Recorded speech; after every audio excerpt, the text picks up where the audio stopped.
Alright, buckle up children, because this week in gaming is like a soap opera written by a drunk Shakespeare on acid, which I would totally watch by the way. We got industry bigwigs playing 4D chess with our beloved franchises, creators who have either lost their damn minds or are about to blow our load with innovation. And let's not forget the classic blunder of trying to revive old IPs like a weekend dad trying to win back the kids with a new car. We're looking at corporate greed, fanboy drama, jiggle physics, and leaks so juicy that they would make a lemon tree blush. All while asking ourselves if bigger really means better and if our nostalgia goggles are just blinding us to the fact that maybe, just maybe, some games should really stay in the past. So if you're ready to indulge in some industry gossip, celebrate, or mourn over the latest game news, and maybe question your life choices, then stick around. In this wild ride, if you're not pissed off, confused, or laughing, you clearly missed the point. Top of the evening, virgins! I'm Locust, a lifelong gamer, Devil May Cry fanatic, and the guy whose name your girlfriend moaned in bed. Before we get to the meat and bones of this week, just hit me with a like, a subscribe, and ring my bell for notifications so we can keep this channel growing and the haters groaning. So you've got Capcom's legendary game director Hideaki Itsuno jumping ship to lead the new Lightspeed studio, which is basically Tencent's latest attempt to make a splash in the AAA action game scene. After 3 decades with Capcom, Itsuno's off to create some presumably mind-blowing action games, splitting his time between Tokyo and Osaka because apparently one city is not enough for this guy's creative genius. Now, Lightspeed Studios, they're not messing around. They've got Itsuno on board, the guy who's directed everything from Devil May Cry to Dragon's Dogma. They're all about bringing out the big guns, or in this case, the big games, with this new studio, basically saying, we're serious about gaming and we've got the talent to prove it. But let's be real. In the gaming industry, where the only thing more unpredictable than a junkie stealing his mom's cutlery is the fate of a newly formed studio. Itsuno-san writes on Twitter, with our strong development and global network, we're excited to create original AAA titles with our amazing team, delivering aesthetic and innovative experiences to players worldwide. Join us. Global talent recruitment is coming soon. RacerX, maybe I should apply. First off, as a designer, it pains me that Itsuno-san used the word aesthetic incorrectly in his tweet, but English is not his first language, so I'm giving him the benefit of the doubt. Now, those familiar with this channel know that I'm not particularly fond of Tencent. But you know that I adore Hideaki Itsuno. From what I'm able to gather, he's pretty much exactly doing what he was doing at Capcom, which makes me really start to wonder about the corporate environment there. Perhaps this move will give him a little bit more freedom, which is ironic being that it's done under the red flag sporting 5 stars. I'll just have to wait and see what the big G is cooking up before I decide to betray my morals and values. Bethesda's Q&A team, many of whom were brought on board during the great work-from-home era, are now hitting the streets in a strike against Microsoft. They're the ones who've transitioned from the comfort of their living rooms and pajamas back into the office, or at least they're supposed to. The strike isn't just about the usual demands for better pay and conditions, it's also about preserving the remote work flexibility that they've grown accustomed to. It's a classic case of adapting to new norms and then having the rug pulled from under you. The strike is a stand for job security and the preservation of work culture that was redefined during the pandemic. Many of these workers were hired with the understanding that remote work was a part of the deal, and now with Microsoft pulling for more in-office presence, they're fighting to keep those promises. They being the strikers. It's about not just going back to the way things were, but moving forward with the lessons learned from one of the most disruptive times in recent human history. Do you like jiggle physics? Well, this is for you, because Nexon just dropped the bomb on Discord like it's some late night confession. The first descendant is getting jiggle physics. Yes, you heard that right. In the middle of all the alien, blasting, button mashing, loot grinding chaos, they've decided what the game really needed was a bit more bounce to the ounce, baby. It's like they gathered in some dark room, maybe lit by the glow of too many screens, and decided, you know what would really make our game pop? If our characters had the physics of a jello pudding during an earthquake. I mean, sure, the game's already got enough action to make your head spin, but now it's going to make other things jiggle too. It's not just about shooting aliens anymore. The art of distraction and all of its glory. On November 13th, one of the game developers took to the game's official Discord to write, I wanted to share some important news. Very important news. Very important news in my opinion. I decided... What's that douche doing? Dude, he just loves doing that. Doge, what are you doing, Doge? Get off there. I wanted to share some important news. So I decided to come online late tonight After a lengthy discussion with the AD today, a decision has been made to add the much requested jiggle physics. So it was decided only a short while ago. So the details of when and how will be implemented in the game are yet to be finalized, and it will be shared in future updates. I hope this will be a pleasant surprise for our dear descendants who have been waiting for it. There's been a bit of divide amongst the community in the Discord, where some people are saying, "No, as a woman, please don't," with a horrendous use of punctuation, mind you. "Please don't do it, or give us the option to switch it off." Well, baby, I don't know why you are playing a game where the intended consequence of the character design is to turn you on. Others fear that the game will go too far and would like to keep it realistic. No such thing. Like in Stellar Blade, while others accuse the game of catering to weirdos, which is a roundabout way of saying a good fraction of my audience love you guys, then you have real gamers saying things like, "Thank you for this addition. I will be buying more skins thanks to this." Or my personal favorite, "Please make these jiggle physics as delicious as possible. Also, don't listen to the folks saying that you shouldn't add jiggle physics, as they are a minority who don't even invest money into the game." Cheers to that, because apparently we've all been waiting with bated breath for our virtual companions to have a bit more life to them. Perhaps this update, groomed for gooners, you'll be leaving the potential of your last descendants all over your keyboard.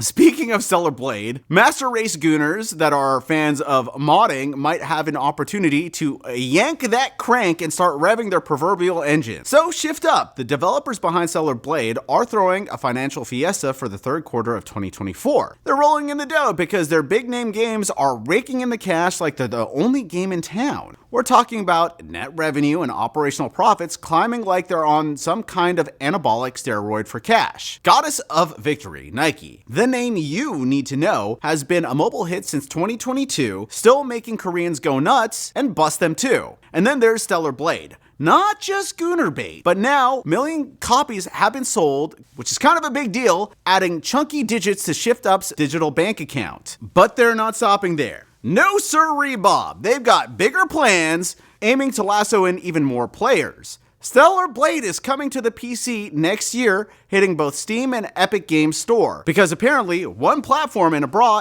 isn't enough for this breakout waifu with tons of personality. Mind you, that this news comes shortly before Shift Up is priming themselves to release Stellar Blade and the Nier Automata DLC coming out November 24th, 2024, which seems to be a faithful collaboration seemingly made in the mind of Larry Flint while he was rolling around sipping cocktails at the Playboy Mansion. However, not all collaborators are faithful to the sexy source material. Leave it to Ubisoft to butcher any sort of femininity in their Nier replicant tribute for their new skins that they're implementing into Rainbow Six Siege. Gamers ain't too happy about the depiction of 2B, users on Twitter stating, "Jesus Christ. Abomination." I do have to give it to Ubisoft for making one of the hottest female characters in gaming look like a man. Holy shit. I wish I could forget what I've seen. Or at Manga Lawyer stating, "You don't fool anyone here, Leon Kennedy." You also have Any Meme DQ saying, "OMFG. It is true. I thought it was a meme. Who did they use as their model? Arnold? The sheer size of the back. MFG. What do you guys think about the roided out skin for 2B in Rainbow Six Siege? Does it turn you on? Leave it down in the comments, gooners. Disney's looking for a new ringmaster. And who's in the circus ring? None other than EA's own Andrew Wilson. Bob Iger, the current wizard of the Magic Kingdom, is hitting the road in 2026, and Disney's not peeking under the sheets of their own bed for a replacement. They're scouting none other than EA's own Andrew Wilson. Bob Iger, the current wizard of the Magic Kingdom, is hitting the road in 2026, and Disney's not peeking under the sheets of their own bed for a replacement. They're scouting for the corporate landscape. They've got their eyes on Wilson, the guy who's been EA's puppet master, churning out games like FIFA, diving into Star Wars, and now messing around with Marvel. But let's get real here. This is more than just a career move. It's like switching from running a digital sideshow to managing a full-blown entertainment circus. EA's had its fair share of flops alongside hits, but Disney, that's a whole different level of pandemonium. We're talking about a place where every decision can make you either a hero or leave you feeding the corporal crocodiles.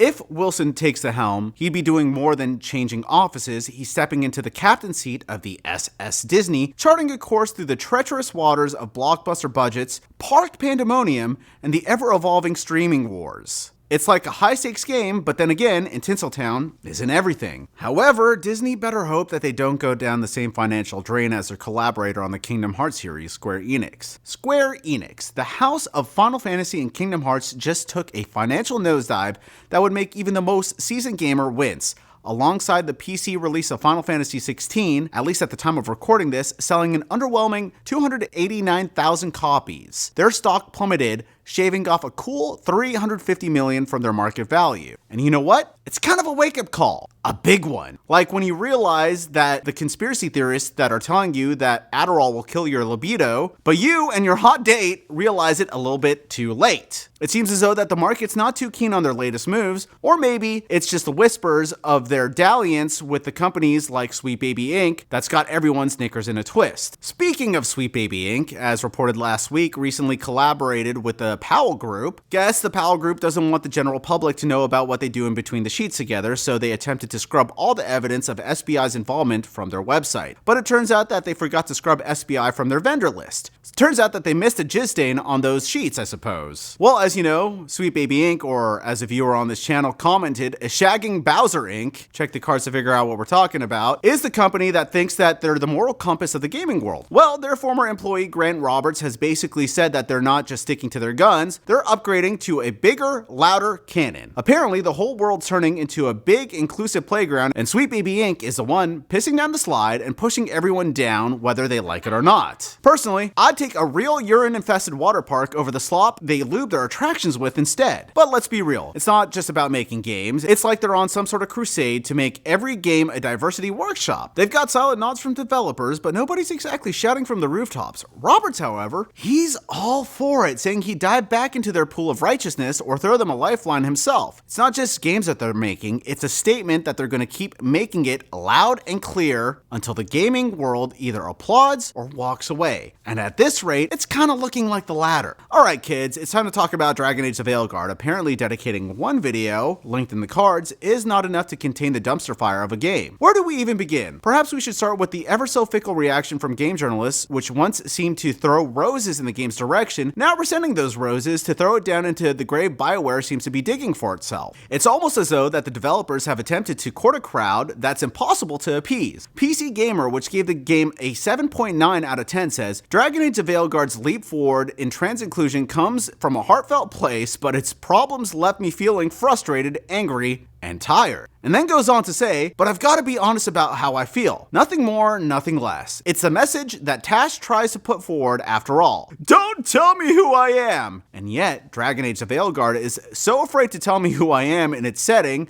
it horseshoes back to doing just that. And then follows up with, I feel like I've been handled with care rather than written about. The game's representation is a brave step forward, but it is only a step, and I hope, politics have mercy, it's scary out there, we have an opportunity to do better in the future. Be better. Be better. Be better. Be better. Well, perhaps you were handled with care because they knew exactly how you would react. Like this, Harvey Randall. Inverse, which gave the game a 7 out of 10, put out the headline for the review stating Dragon Age of Veilguard's strong characters and combat makes the flaws easy to overlook, and then later put out an opinion piece that reads, The Veilguard makes me feel seen as a trans player, but the blockbuster games can do better. Be better.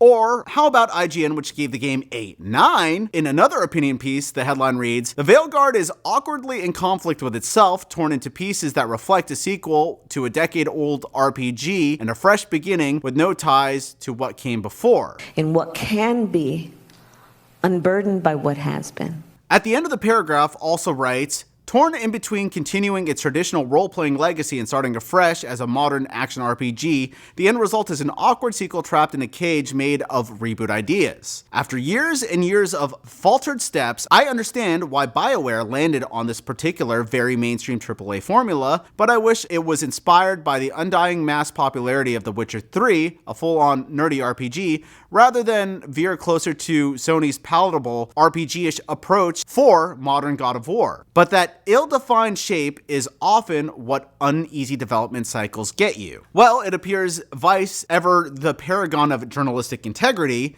missed the memo on unbiased reporting. Instead of digging into the real issues, they played defense for their pals at Polygon, Kotaku, and IGN. They painted a picture where these sites would vanish into thin air, a scenario that I must admit sounds like a gamer's promised land. But rather than take responsibility and offer any sort of meaningful analysis, Vice, in a financial nosedive, rummaged through their now empty coffers and tossed what little that they found, essentially pocket lint, at YouTubers, hoping the mere gesture would cast a shadow grand enough to provide ample shade. In an audacious leap to connect YouTube personalities with Metacritic commentary, Dwayne Jenkins posits, this brand of criticism extends to YouTube, where content creators aren't bound to any sort of journalistic integrity. Sure, a few YouTubers provide thoughtful feedback on the strengths and weaknesses of a game, but some of them couldn't care less about the worthwhile, relevant, informed discourse. It's rather astonishing, considering the trio of examples we've just discussed, all of which focus solely on Dragon Age, that Dwayne can assert with such conviction the sanctity of journalistic integrity amongst these publications. It must be quite the letdown to show up to a party only to discover that there was never really a party and that your friends just wanted to play a malicious prank on you. Grumps took to Twitter to declare victory. He writes, "We're winning. Dragon Age the Veilguard has fallen. Dragon Age the Veilguard has failed to recover its costs. It has failed, and no holiday sales won't save it. Bioware is so angry that Dragon Age the Veilguard sales numbers have leaked that they are launching an internal investigation to find the leaker. Here's what we know from @EndemionYT, @SmashJT, @RealHypnotic1, and others. Concurrent players have dropped off the charts just 2 weeks in, sitting at a peak of 34,068 versus their launch weekend at a high of 89,418, a 62% drop before the month even closes. Returns are rumored to be 30,000 copies, and the game is being traded in at GameStop so fast that used copies of the game are flooded and being discounted with a trade-in value of only $14 cash. By comparison, Stellar Blade, a much smaller IP and many months older than Dragon Age the Veilguard, is $16.10. Fun fact, Star Wars Outlaws is even worse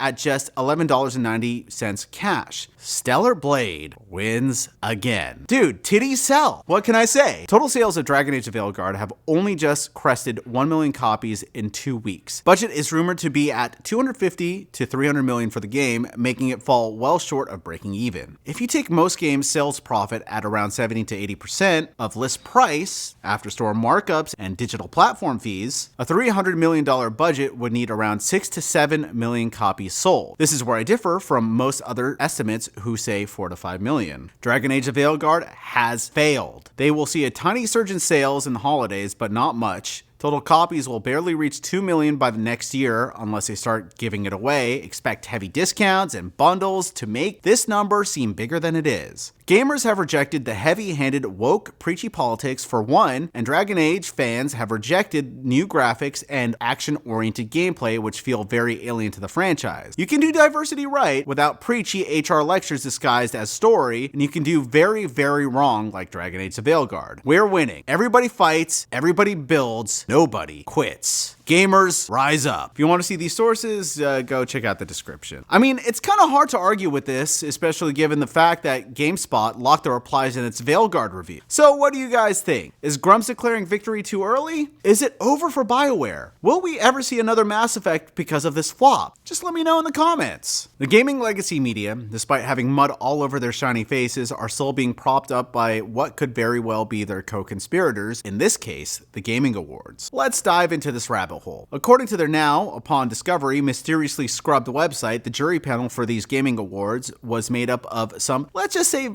colorful choices. We've got IGN, Inverse, Kinda Funny, which is kinda funny, and you will see why soon, LA Times, PC Gamer, Polygon, Pride Variety, and NPR? Yeah, you heard that right, and this is where it gets kinda juicy. Kinda Funny recently ran a smear campaign on YouTuber SmashJT, painting him as an enjoyer of other people smashing, pun intended, his wife, and was promptly caught and debunked. So here's the kicker. I'm sitting here wondering, does Jeff Keighley, Mr. Game Awards himself, really want to be in bed with a bunch of folks who not only dive into the shallow end of fake news, but go full throttle into the deep, dark sea of malicious gossip? Yeah, he might be getting paid, right, Racer X? Give me that dough, baby! Grums actually broke everything down pretty well. He writes, at Game Awards is rigged from the start. 90% of the vote is from a voting jury. Guess who's on that jury? At Pride, a web mag that doesn't even focus on games and exists solely to push activism. I wonder why they're on the panel. Storytelling is an act of resistance. IGN, fans of Everything is a 7 and Stellar Blade is Killing Women articles. NPR, famous for their neutral reporting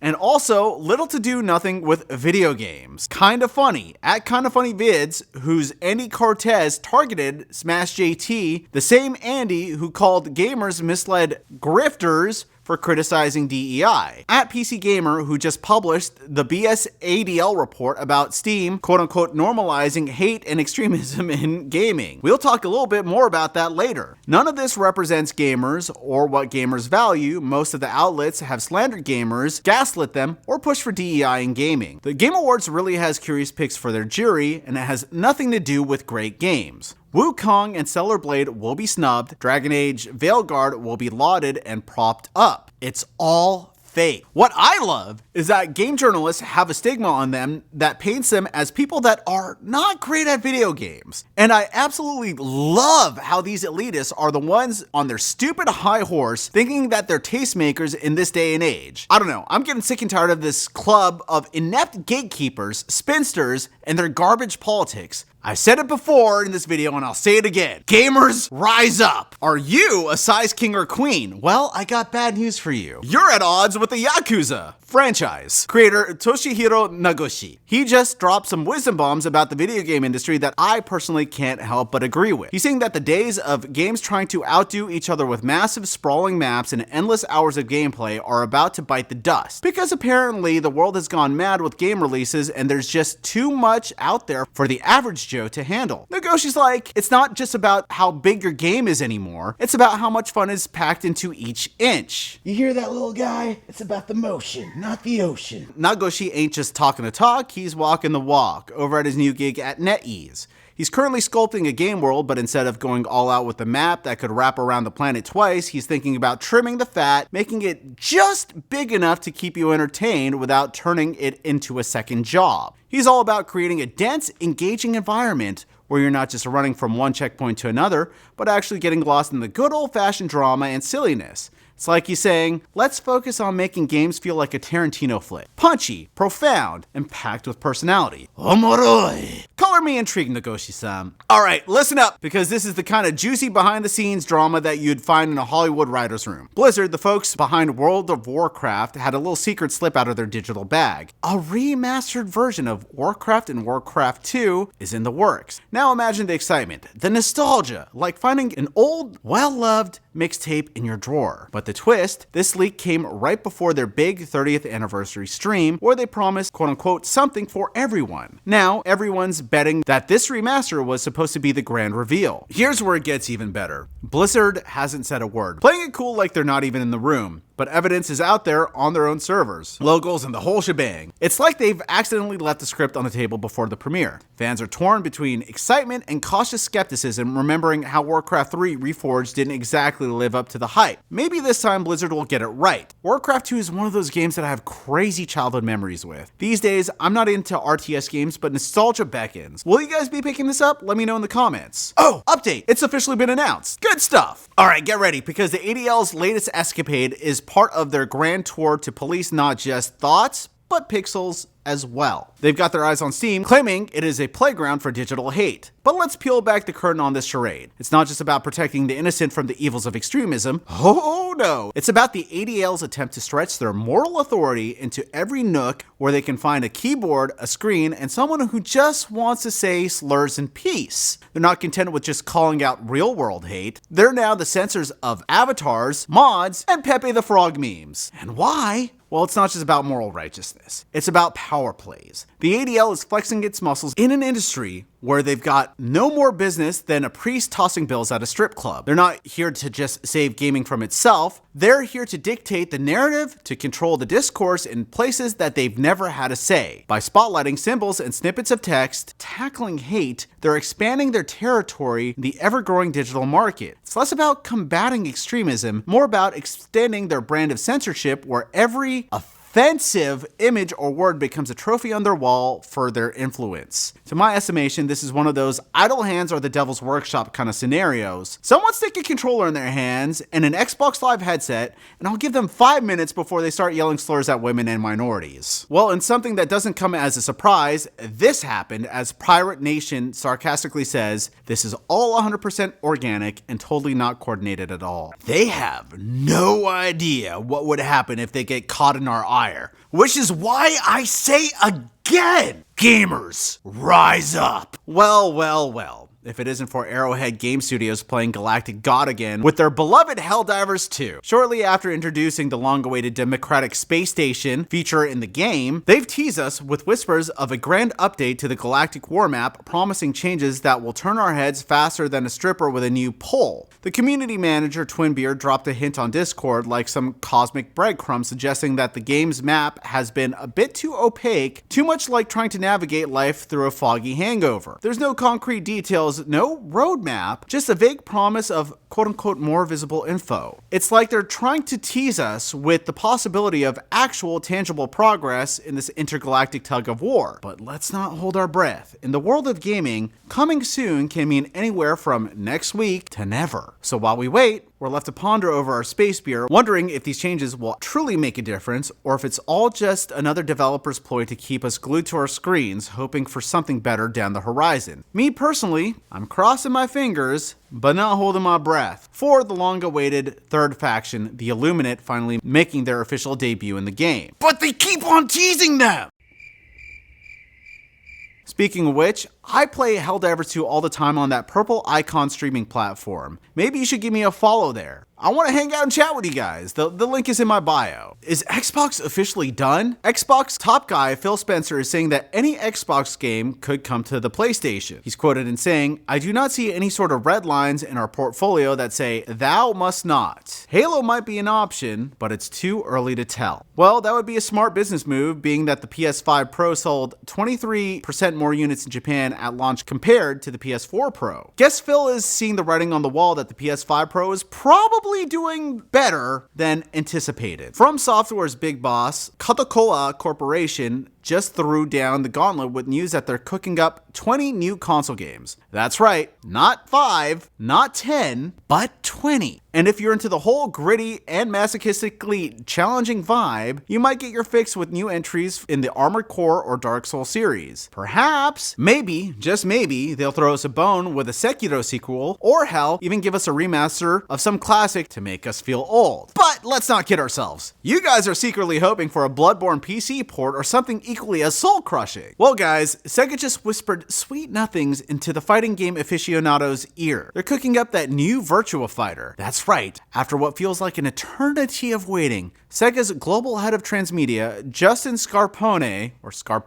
let slip that there's another Virtua Fighter in the works during a chat with VGC. No word on whether it's an elusive Virtua Fighter 6 or just a new flavor of the old school, but hey, at this point, fans will probably brawl over a Virtua Fighter themed toaster, if Sega put it out. Mark your calendars or keep your pants on depending on how you roll, because it looks like the wait for a new punch-up might finally be over. I could never get into Virtua Fighter since 4, despite its critical acclaim. Maybe I'll be inspired to pick it back up again. Alright, so NeoWiz, the folks who brought us the Twisted Pinocchio tale in Liza P are now saddling up with a new Polish studio, Zakazane, for what sounds like a damn intriguing ride. Picture this, a single-player Western RPG set in some dusty, forgotten mining town where you play as a sheriff. It's all about solving a case that could shake the very foundations of this one-horse town. And with talent from CD Projekt Red and 11-bit studios on board, the game's got pedigree. Could be the next big thing, or just another title to bite the dust. But you know me, I'm always in for a good story. Here's the thing though, it's still in diapers, with some concept art to tease us.